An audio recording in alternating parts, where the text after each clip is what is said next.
AI এখন আপনার business পেজের সাথে কানেক্ট হয়ে গেছে। তো এআইকে এখন শেখাতে হবে আপনার বিজনেস সম্পর্কে। তো আমরা হচ্ছে কন্টিনিউ সেটআপ বাটনে যে সরাসরি সেটআপ করতে পারি। আপনার যদি এক্সট্রা গাইডের প্রয়োজন হয়, আপনি এই রোবট বাটনটিতে ক্লিক করতে পারেন ডান থেকে নিচে। এরপরে টেক্সটটা কপি করে যদি চ্যাটজিপিটিতে পেস্ট করে দেন, তাহলে চ্যাটজিপিটিও আপনাকে গাইড করতে পারবে। তো এখন আমি আপনাদেরকে দেখিয়ে দিচ্ছি কন্টিনিউ সেটআপ বাটনে ক্লিক করে বিজনেসটা কীভাবে সেটআপ করবেন। প্রথমেই আপনার সেলসের ক্লোজিং স্টাইলটা কী, এখানে 3টি অপশন আছে। প্রথমটি হচ্ছে যারা প্রোডাক্ট সেল করে এবং সেটা ডেলিভারি করে।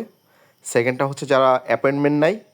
আর লাস্টেরটা হচ্ছে যারা হোম সার্ভিস প্রোভাইড করে। আপনার ডিল ক্লোজিং স্টাইলটা সিলেক্ট করার পরে এখানে হচ্ছে অ্যাবাউটে আপনার ব্যবসা সম্পর্কে লিখবেন। আমি এখানে জাস্ট লিখে দিচ্ছি যে উই সেল ফ্যাশন প্রোডাক্টস, কারণ আমার বিজনেসের নাম হচ্ছে ফ্যাশন হাউস। এরপরে আমি ল্যাঙ্গুয়েজ সিলেক্ট করছি। এরপরে আমি হচ্ছে 7 কন্টিনিউ দিয়ে নেক্সট স্টেপে চলে যাব। এই স্টেপে এআই এর সম্পূর্ণ নলেজ বেসটা বিল্ড করতে হবে। তো এখানে হচ্ছে বেশ কয়েকটা টেমপ্লেট দেওয়া আছে, আপনি চাইলে যে কোনো টেমপ্লেট ইউজ করতে পারেন। আমি হচ্ছে প্রোডাক্ট সেলস অ্যান্ড ডেলিভারি টেমপ্লেটটা সিলেক্ট করছি। তো এইখানে আমার বিজনেস সম্পর্কে অনেক তথ্যই আগে থেকে দেওয়া আছে, যেমন হচ্ছে বিজনেসের নেম, তারপর হচ্ছে বিজনেসের লোকেশন, এরপর নিচের দিকে হচ্ছে বিজনেস আওয়ার্স, এরপর হচ্ছে ডেলিভারি চার্জ কত, ঢাকার ভেতরে কত, ঢাকার বাইরে কত, ইত্যাদি ইত্যাদি।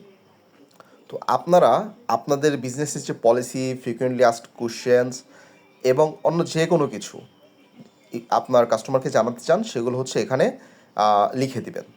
এবার কন্টিনিউতে ক্লিক করে চলুন নেক্সট স্টেপে চলে যাই। এখানে হচ্ছে আপনার বিজনেসের ক্যাটালগ আপলোড করতে হবে। তো ক্যাটালগ জিনিসটা কি? ক্যাটালগ হচ্ছে আপনি যে প্রোডাক্টগুলো সেল করেন বা যে সার্ভিসগুলো হচ্ছে প্রোভাইড করেন, সেইটার একটা বিস্তারিত লিস্ট।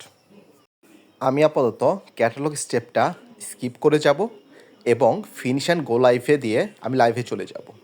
তো আপনাদের যদি মাত্র 4-5টার মতো প্রোডাক্ট থাকে বা সার্ভিস থাকে, তাহলে সেটা নলেজ ফাইলেও অ্যাড করতে পারেন।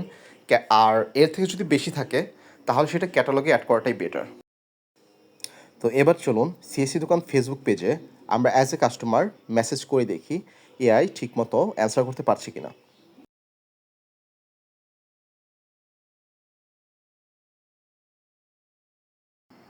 অলরাইট, এআই ঠিকমতো অ্যান্সার করতে পারছে। এরপর আমরা নেক্সট স্টেপে দেখব ক্যাটালগটা আপনারা কীভাবে সেট আপ করবেন। তো আই হোপ এই পর্যন্ত আপনারা সম্পূর্ণ বুঝতে পেরেছেন এবং নিজেরা এখন সেট আপ করতে পারবেন। Thank you.